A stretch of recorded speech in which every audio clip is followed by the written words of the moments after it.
Automatic stabilizer. In macroeconomics, automatic stabilizers are features of the structure of modern government budgets, particularly income taxes and welfare spending, that act to dampen fluctuations in real GDP. The size of the government budget deficit tends to increase when a country enters a recession, which tends to keep national income higher by maintaining aggregate demand. There may also be a multiplier effect. This effect happens automatically depending on GDP and household income, without any explicit policy action by the government, and acts to reduce the severity of recessions. Similarly, the budget deficit tends to decrease during booms, which pulls back on aggregate demand. Therefore, automatic stabilizers tend to reduce the size of the fluctuations in a country's GDP. Induced taxes. Tax revenues generally depend on household income and the pace of economic activity. Household incomes fall and the economy slows down during a recession, and government tax revenues fall as well. This change in tax revenue occurs because of the way modern tax systems are generally constructed. If national income rises, by contrast, then tax revenues will rise. During an economic boom, tax revenue is higher, and in a recession tax revenue is lower, not only in absolute terms but as a proportion of national income. Some other forms of taxation do not exhibit these effects, if they bear no relation to income, for example poll taxes, export tariffs or property taxes. Transfer payments. Most governments also pay unemployment and welfare benefits. Generally speaking, the number of unemployed people and those on low incomes who are entitled to other benefits increases in a recession and decreases in a boom.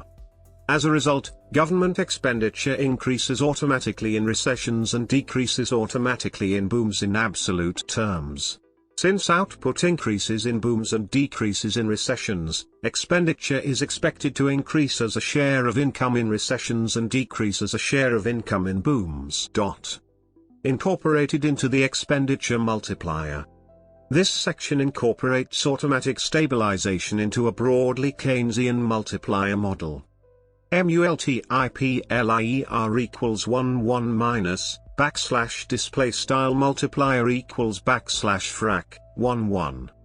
Holding all other things constant, ceteris paribus, the greater the level of taxes, or the greater the MPI, then the value of this multiplier will drop. For example, let's assume that here we have an economy with 0 marginal taxes and 0 transfer payments. If these figures were substituted into the multiplier formula, the resulting figure would be 2.5. This figure would give us the instance where for instance, $1 billion change in expenditure would lead to a $2.5 billion change in equilibrium real GDP.